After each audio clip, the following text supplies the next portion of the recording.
ബഹുമാനപ്പെട്ട മിസ്അർ ബിൻ കിദാം റളിയല്ലാഹു അൻഹു പറയുന്നു, മഹാന്മാരിൽ പ്രധാനിയായ സുഫിയാനു സൗരി റളിയല്ലാഹു അൻഹുവിന്റെ കൂടെ ഞാൻ നടക്കുകയാണ്.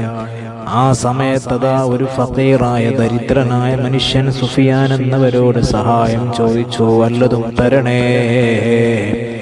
ആ സമയത്ത് മഹാനവറുകളുടെ കയ്യിൽ ഒന്നുമില്ല. മഹാനായ സുഫിയാനു സൗരി കരഞ്ഞുപോയി. ഞാൻ ചോദിച്ചു, മായുബിക്കീക, നിങ്ങളെന്തിനാണ് കരയുന്നത്? മഹാനവറുകൾ പറഞ്ഞു, എന്നിൽ നിന്നൊരാൾ സഹായം പ്രതീക്ഷിക്കുകയും ആ മനുഷ്യന് സഹായം കൊടുക്കാൻ കഴിയാതെ വരുന്നതിലും വലിയ മുസീബത്ത് എന്താണ്? നമ്മുടെ അരികിൽ വന്ന ഒരാൾ സഹായം ചോദിക്കുമ്പോൾ ആ മനുഷ്യന് സഹായം കൊടുക്കാൻ കഴിയാതിരുന്നാൽ അതൊരു മുസീബത്തായി കണ്ടിരുന്നു മഹാന്മാർ.